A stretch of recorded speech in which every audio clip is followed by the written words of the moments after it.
दो डिम्पल। ऑफिस जाते हुए मैं सड़क पर छोटे से पत्थर से टकरा गया। यकीनन मेरा मन काम पर था ही नहीं जहाँ मैं जा रहा था। दरअसल काम पर जाने के ख्याल से ही मैं कुछ चिढ़ा हुआ था। मैं ऐसा तो नहीं था। हाँ, मैं आज़ाद होकर घूमना चाहता था, लेकिन मैं हमेशा वर्तमान को अपना 100% देने की कोशिश किया करता था।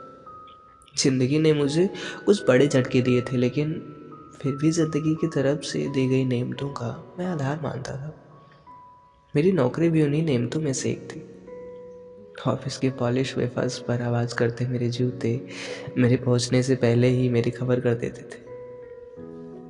मैं खाली पड़े एंट्रेंस से जल्द होते हुए अपने एरिया में पहुंच जाना चाहता था, जहां मेरे जूते आवाज़ नहीं करते थे। मिस्टर विवान, रिसेप्शनिस्ट ने पीछे से आवाज़ दी। मैंने आवरी, भागने की बेकार कोशिश।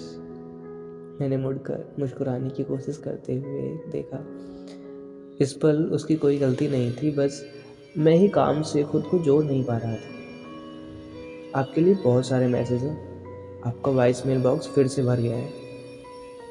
अब मैं वाकई से मुस्कुरा रहा था। हम सॉरी, मैंने खेद जताते हुए कहा, और थैंक यू कि तुमने मेरे मैसेज दर्ज किए। कोई बात नहीं सर, उसने खुशी से कहा। मैं आगे बढ़ा और जब मैंने उसके हाथों से पेपर लिए तो उसकी उंगलियां मेरी उंगलियों को छू गई। मुझे एहसास हुआ कि वह रिसेप्शनिस्ट कितनी आकर्षक थी, लेकिन मेरा ध्यान उस पर नहीं था।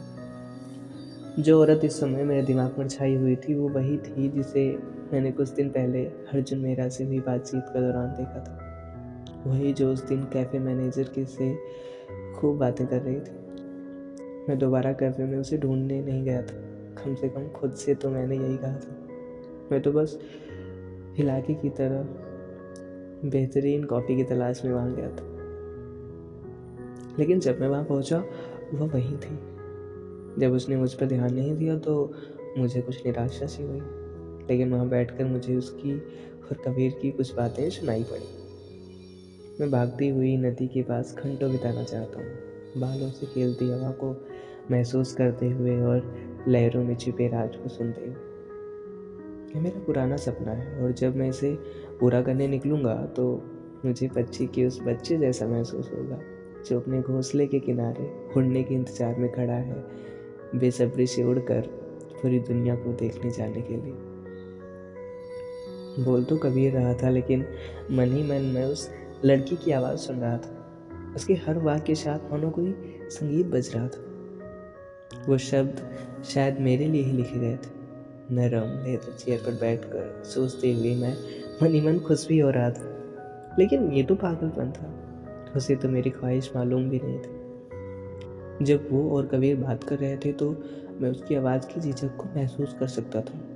उसमें अपने टैलेंट को सामने लाने की हिम्मत नहीं थी। मुझे उम्मीद है कि वो हार नहीं मानेगी। मैं समझ सकता हूँ कि लिखना उसके लिए उतना ही बड़ा सपना था जितना बड़ा मेरे लिए घूमना। मैं उस खास नोट के बारे में सोचकर शर्मा गया जो मैं उसके लिए छोड़ आया था। खूबसूरत वो नोट एक ही साथ दो बातें कर रहा था। यकीनन उसने बहुत खूबसूरत लिखा था, लेकिन उसके शब्दों से ज़्यादा उसकी सुंदरता ने मुझे आकर्षित कर लिया था। अभी याद करते हुए हंसी आ रही थी कि वह पतली दुबली कद काठी की खूबसूरत लड़की थी जिस शाम वो मेरे सामने बैठी थी। उसकी पीठ को देर तक घूरते हुए मन ही मन उसके मुड़कर देखने की दुआ मांग रहा था। उसकी पतली टांगें बड़ी नज़ाकत से कुर्सी के पैरों से खेल रही थी, और उसकी लहराती नीली स्कर्ट के नीचे दिखती उसकी मुलायम स्किन अभी भी मुझे आकर्षित कर रही थी। लेकिन सच पूछो तो मैं उसके गहरे डिम्पल और दिलकश आंखों में डूब जाना चाहता था।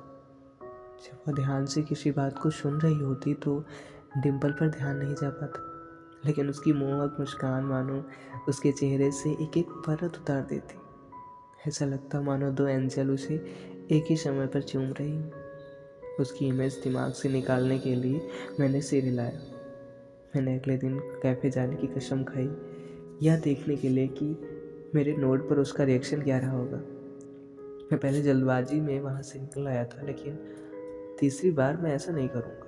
मैं कैफ़े की उस उभरती हुई लेखिका के बारे में और जानना चाहता था।